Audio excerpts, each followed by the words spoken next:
যোৱাকালি বাক্সা কাৰাগাৰৰ সন্মুখত যি ঘটনা সংঘটিত হ'ল তাৰ পৰিপ্ৰেক্ষিতত এই ঘটনাৰ লগত জড়িত কেইবাজনো ব্যক্তিক ৰাজ্যৰ আৰক্ষী প্ৰশাসনে চিনাক্ত কৰিছে।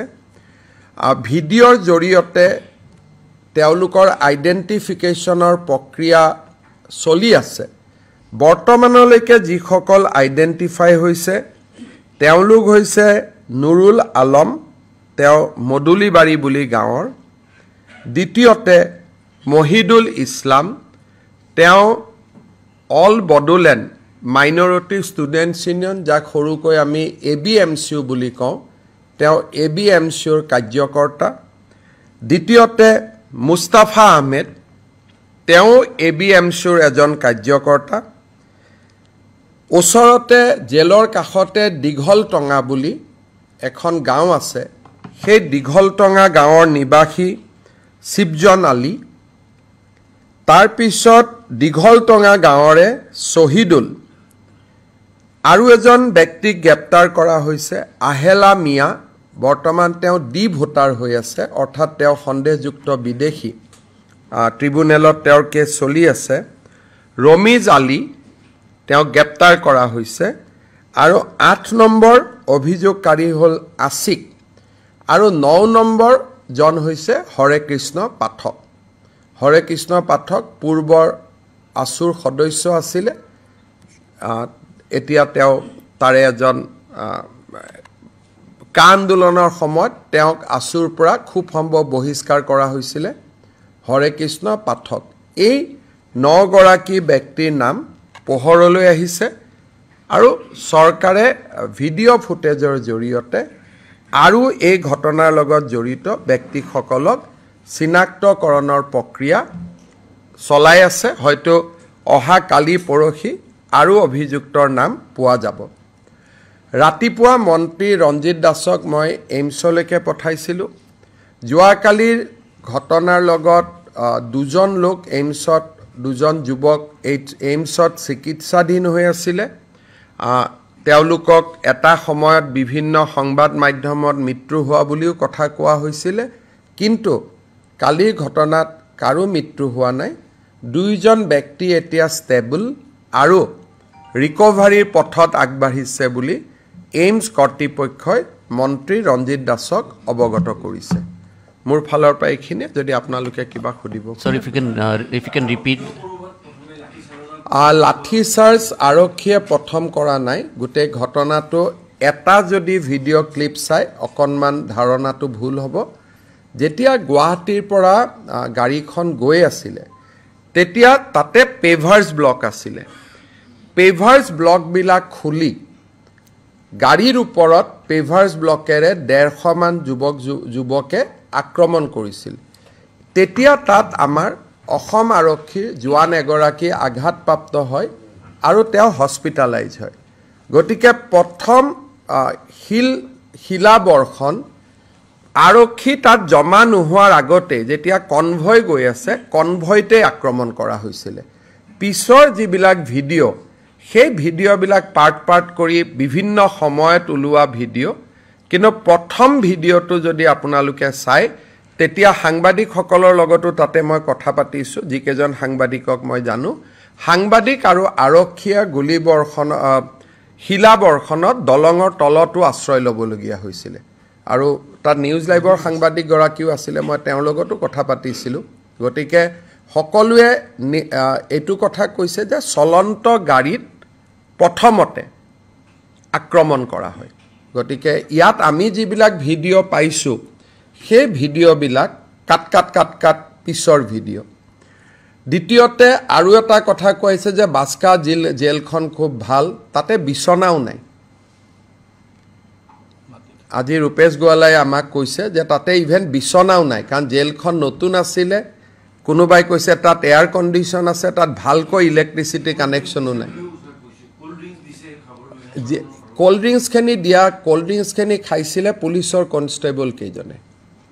পুলিচৰ কনষ্টেবল কেইজনে খোৱা পানীটো পুলিচৰ হাতত থকাৰ কাৰণে, নিজে খাবৰ কাৰণে ৰখাৰ কাৰণে দুই এজন বাতৰি কাকতে অভিযুক্তৰ কাৰণে বুলি ক'লে এটা অভিযুক্ত খাওক না খাওক ডিউটিত থকা পুলিচেটো পানী খাব লাগিব তেওঁলোকতো জুবিনৰ অনুৰাগী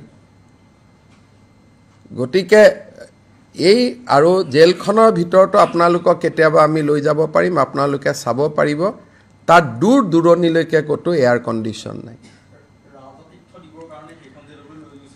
সেইটোকে কৈছো যে আপোনালোকে নিজে চিন্তা কৰক কালি যদি দুজন লৰাৰ মৃত্যু হ'লহেঁতেন তাৰ দায়িত্ব কোনে ল'ব লাগিলহেঁতেন আজি ইচ্ছা কৰিলে এই দুজন লৰাই যে গুলি খালে তাৰ গোটেই দায়িত্বটো ৰাজাতীৰ্থ দিয়া বুলি কোৱা চেনেলজনৰ সাংবাদিকজনক আমি আইনমতে আজি গ্ৰেপ্তাৰ কৰিব পাৰোঁ কাৰণ তেওঁৰ হাতত কোনো প্ৰমাণ নাই যিখন জেলত বিছনাও নাই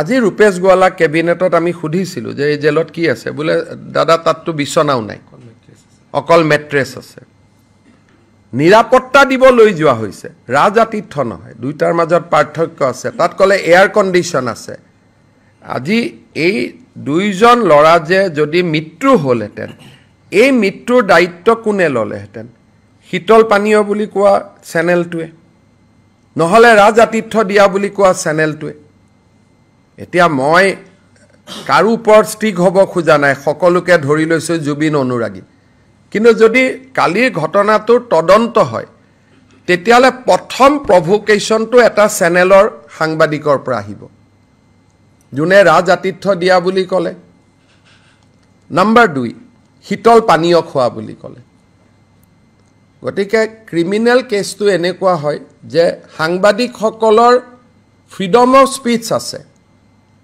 কিন্তু সঁচা মিছা বাতৰি কৈ থকাটো ফ্ৰীডম অফ স্পীচৰ ভিতৰত নপৰে গতিকে এই বিষয়টো মই ভাবোঁ যে আপোনালোকে যদি জেলখন চাব খোজে যাবও পাৰিব দুটা দিন পিছত পৰিৱেশটো অলপ ঠাণ্ডা হৈ গ'লে জেল ৰাজাতীৰ্থৰ জেগা হ'ব পাৰে নেকি জেল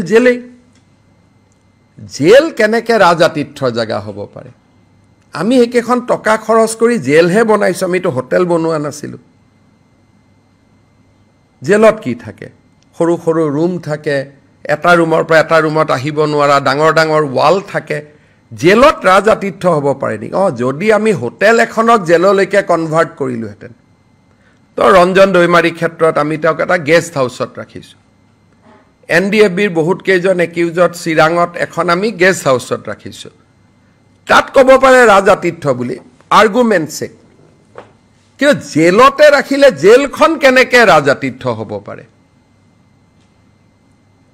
গতিকে বিষয়টো ক'লৈকে লৈ যোৱা হৈছে মই ভাবোঁ যে ডেফিনেটলি সেই পেপাৰখনক জাষ্টিছ সৌমিত্ৰ শইকীয়া কমিটিয়ে মাতিব সাক্ষী দিবৰ কাৰণে কাৰণ অসম চৰকাৰে তাত এফিডেভিট দিব এই চেনেলটোৰ বিপক্ষে যাতে জাজে এইটোক চাই কাৰণ আমি যদি পুলিচে ধৰি লৈ যায় আমাক অভিযোগ দিব অহাকালি খুব সম্ভৱ জাষ্টিছ শইকীয়া কমিশ্যনে এফিডেভিট বিচাৰিব আমাৰ এফিডেভিটত যিমানে আজিলৈকে উৰা বাতৰি উলিয়ালে আমি গোটেইবোৰ আমাৰ এফিডেভিটত দিম যিমানে আজিলৈকে উৰা বাতৰি উলিয়ালে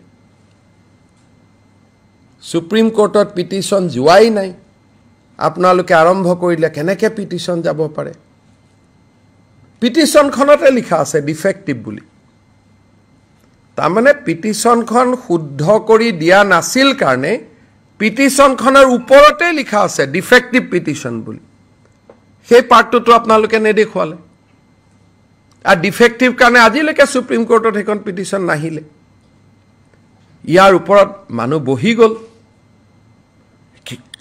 কেনেকৈ দিব পাৰে ক'ৰ পৰা দিলে কেনেকৈ দিলে তেওঁ ছিংগাপুৰত নাছিলে গুৱাহাটীতে ঘূৰি আছিলে প্লেনত কোনোবা সিদ্ধাৰ্থ শৰ্মা আহিছে আপোনালোকে এইজন সিদ্ধাৰ্থ শৰ্মা বুলিয়ে উলিয়াই দিলে তাৰমানে বাৰে বাৰে আপোনালোকে অসমখনক এটা এজত লৈ গৈ আছে মই আপোনালোক মানে নাম ধৰি কোৱা নাই যে এইজন বাৰে বাৰে নিজৰ জননী জন্মভূমিক ইমানটো দুৰ্ঘটনাৰ এজত লৈ যাব নালাগে কালি এই দুজন ল'ৰা ছোৱালী যদি ল'ৰাৰ মৃত্যু হ'লহেঁতেন আপোনালোকে ক'লেহেঁতেন অসম চৰকাৰে জবাব দিয়ক কিন্তু আচল দোষটো কাৰ ওপৰত আছিলে ৰাজাতীৰ্থ জীৱনত যোনে বাক্সা জেল দেখাই নাই 5টা যে CA আন্দোলনৰ সময়ত মৰিলে তেওঁলোকৰ কথা কেতিয়াবা আপোনালোকৰ মনত আহে নে নাই কেতিয়াবা মনত পৰে নে নাই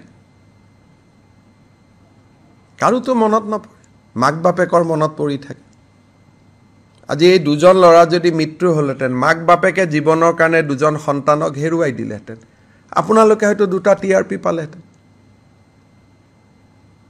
গতিকে মই ভাবো যে সঁচা কথাখিনি আমাকে সুধি ল'ব না যে সেই জেলত AC আছে নেকি মোক এটা WhatsApp কৰিলে মই ৰিপ্লাই দি দিম কক আৰু কি আছে